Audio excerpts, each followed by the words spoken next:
Hoje eu vou falar sobre tudo que você precisa saber sobre o intervalo intra-jornada.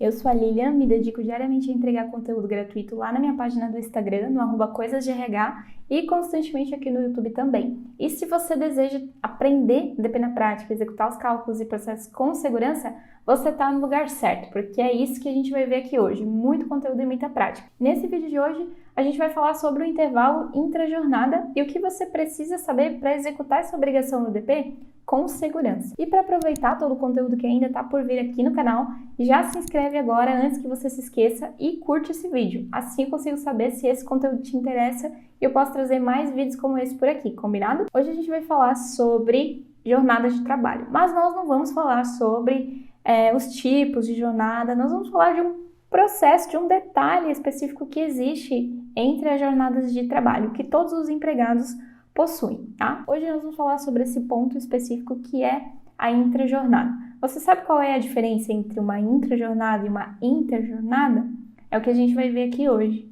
A intrajornada e a interjornada são intervalos aí que acontecem na jornada de trabalho do empregado, mas existe uma diferença que muita gente confunde. E aqui hoje, nesse vídeo, nós vamos falar especificamente da intrajornada. Você quer vídeo sobre a interjornada também? Então, ao final desse vídeo de hoje aqui, você comenta, né, aqui nesse vídeo que você quer essa informação, que eu vou preparar um conteúdo bacana para você também, tá? Vamos falar da intrajornada então, acompanha aqui comigo. Quando a gente fala de intrajornada, a gente tem que sempre pensar que intra significa dentro, ou seja, dentro da jornada do trabalhador. Interjornada é o intervalo entre duas jornadas, tá? Entre duas jornadas de trabalho. Então, se a jornada terminou às 18, o início da próxima jornada vai ser às 8, o intervalo ali entre as 18 e as 8 vai ser o intervalo interjornada, que a gente vai ver em outro vídeo se você comentar aqui nesse vídeo aqui, tá bom? Já a intrajornada é o descanso entre a jornada que ele está trabalhando, ou seja, são os descansos para refeição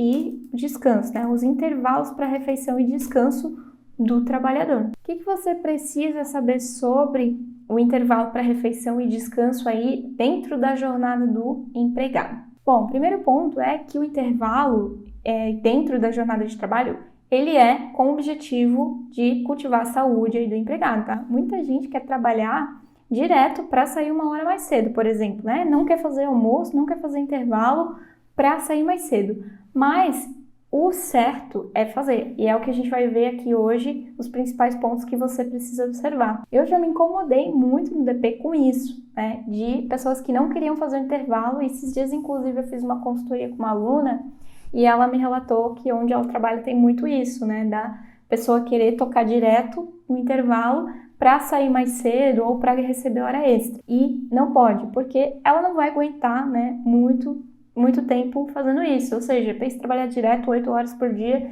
sem você ter um intervalo. Não, além de ser ilegal, não vai fazer bem para a saúde. Assim como tudo no DP, entender o processo é muito importante antes de aprender o cálculo. E você precisa se acostumar a aprender tudo sobre o DP dessa forma, porque é assim, né, conhecendo a base do DP, que vai ser possível você sentir segurança no DP. Além disso, quando você for aprender algum cálculo, o seu aprendizado vai ser muito mais rápido, tá? E quais são os benefícios de você conhecer, né, essa legislação? Aqui na intrajornada, o cálculo que vai envolver, se ela não for cumprida, é o cálculo de hora extra, tá? Mas falando de todos os demais processos aí do DP, sempre tem, né, um cálculo envolvido e você precisa conhecer antes do cálculo o embasamento legal. Quando você conhece a legislação, sabe o que está por trás disso, você vai saber quais são as consequências legais caso a empresa não cumpra, por exemplo. Você vai se destacar num teste prático se cair uma pergunta. Essa pergunta aqui,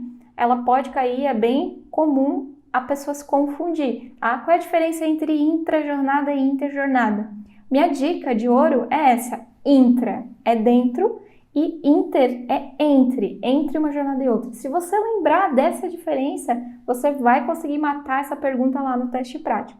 tá? Mas é importante conhecer e saber antes de executar, né, na prática. Sabendo disso, você vai ter também segurança para executar em qualquer empresa, mesmo que a empresa não faça o certo, como eu falei que foi o exemplo dessa minha aluna, a empresa ela deixa, né, as pessoas trabalharem ali sem fazer o intervalo entre a jornada, mas pelo menos você sabe como deveria ser, tá? É diferente de você nem saber que deveria estar sendo feito de outra forma e estar ali fazendo errado. A gente só sabe isso, só tem segurança quando a gente conhece como deveria ser o certo. E além disso, você vai poder tirar dúvidas, né, tanto do empregador e orientar também os empregados se necessário, mas nesse caso, principalmente, orientar o empregador do que ele pode correr o risco, né, do que pode acontecer em caso de uma fiscalização. Então, vamos ver aqui, né, alguns pontos sobre a intrajornada aí que você precisa saber. Como eu falei, ela é um intervalo dentro da jornada, que é utilizado aí para refeições e descanso. O mínimo que a lei estipula, ele vai depender da carga horária que o empregado trabalha. Para quem trabalha até 4 horas, não é obrigatório ter intervalo. Então, a empresa não precisa fornecer se ela não quiser, mas tem empresa que fornece 10 minutinhos ali de lanche, alguma coisa assim, para quem trabalha até 4 horas, não tem problema, mas não é obrigatório.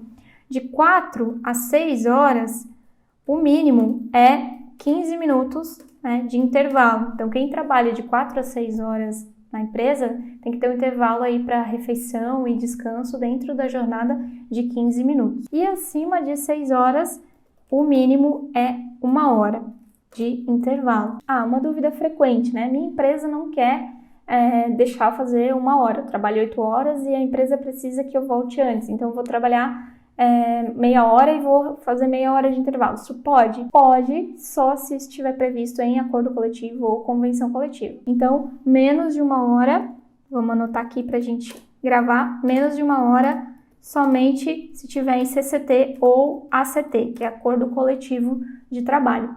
Caso não tenha e o empregado faça menos de 1 hora, a empresa tem que pagar com 1 hora extra esse período que ele não fez, no mínimo aí com 50% de adicional, tá?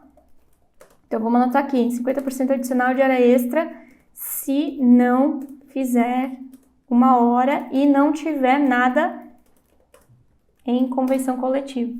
Lilian, existe um máximo para ter esse intervalo? Sim, a lei diz que o máximo é 2 horas de intervalo interjornada. Então, vamos anotar aqui, máximo 2 horas. Porém, pode acontecer de um emprego ou outra, uma profissão que precise ficar mais. Aí, isso pode somente também se estiver previsto em acordo ou convenção coletiva. Eu vou dar um exemplo prático para fixar. Por exemplo, uma pessoa que trabalha numa farmácia. Ela vai trabalhar das 8 às 12, né, meio-dia, e depois das 6 às 22 horas. Então, veja, do meio-dia até às 18 tem mais que 2 horas aí de intervalo dentro da jornada.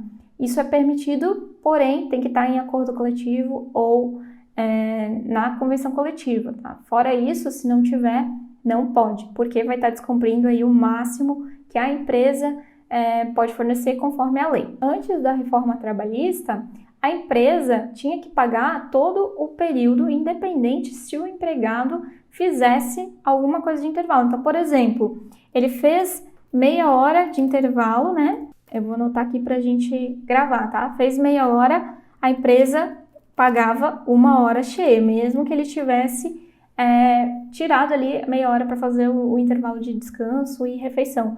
Agora, depois da reforma, se ele tirou 30 minutos, a empresa paga só os 30 minutos faltantes, tá? Aqui estou dando um exemplo de alguém que faz 1 hora de intervalo. Então, isso aí foi uma das mudanças que teve, né, com a reforma trabalhista, que possibilitou, né? Mas é importante sempre se atentar a essa questão que é para a saúde do trabalhador e se quiser fazer algo diferente do que diz a lei, tem que fazer um acordo junto ao sindicato. Senão a empresa vai se prejudicar, vai pagar multa, ela corre o risco de ter que pagar essas horas extras ali para o empregado e é algo muito simples de dar um processo mesmo, né? Do empregado ganhar caso ele faça, né, uma reclamação sobre isso junto ao advogado ou até mesmo junto ao próprio sindicato. Outro ponto importante que você precisa saber sobre a jornada e interjornada é que, se você quiser saber, a legislação está lá no artigo 71 da CLT. Então, é só pesquisar, né, que essa informação que eu trouxe aqui está pautada na lei, está lá no artigo da CLT. Sempre olhando, né, se tem algo em convenção coletiva ou também, né, em acordo coletivo, que é quando a empresa faz um acordo só para ela, diretamente com o sindicato, para resolver algum problema pontual. Tá? Isso pode acontecer. A CCT ela abrange uma categoria e o acordo abrange uma empresa específica. Se você quiser ver um exemplo de cálculo, né, de jornada, de intrajornada, como é que funciona o intervalo, alguns exemplos aqui na prática, comenta aqui nesse vídeo também, tá? Olha só, você tem duas tarefas aí, comentar se você quer ver um cálculo de intrajornada na prática e se você quer ver também um vídeo sobre interjornada, que é o outro ponto da legislação que eu falei lá no começo desse vídeo. Um DP que não conhece sobre o intervalo interjornada é a mesma coisa que um juiz de futebol que não conhece as regras do jogo. A chance dele cometer uma falta injusta é muito grande, né? A mesma coisa no DP. A chance de fazer algo errado é gigante só pelo fato, às vezes, de não saber como devia ser o certo. Por isso que eu digo, né, que a gente tem que saber como é, mesmo se a empresa não vai seguir. Embora pareça difícil, esse conceito aí é algo que a gente vê frequentemente no DP. Por isso que é tão importante conhecer essa legislação e saber os impactos disso na prática, né? A fim aí de evitar que algo não seja cumprido simplesmente por falta de conhecimento. Já pensou? O empregador ele confia em você e recebe uma notificação de um processo trabalhista e nem sabia que isso estava sendo feito errado. Não tem como você se defender numa situação dessas, né? A única alternativa é você tentar ao máximo se antecipar e buscar sempre saber o porquê das coisas para orientar da melhor maneira, mesmo que o empregador opte em fazer isso errado. Já estamos chegando ao fim desse vídeo de hoje e eu quero saber se esse conteúdo aqui te ajudou e se você ficou com alguma dúvida ou ainda quer ver algum outro conteúdo por aqui, tá? Então deixa seu comentário aqui embaixo desse vídeo, que esse é o seu espaço para você se comunicar comigo e eu tô sempre aqui vendo tudo que é comentado. De verdade, eu espero que esse vídeo de hoje tenha feito sentido para você e que eu tenha cumprido a minha meta aí de te ensinar a executar na prática e com segurança o processo do DP. Então é isso, se você gostou do vídeo, não esquece de deixar o seu like. Até o próximo vídeo!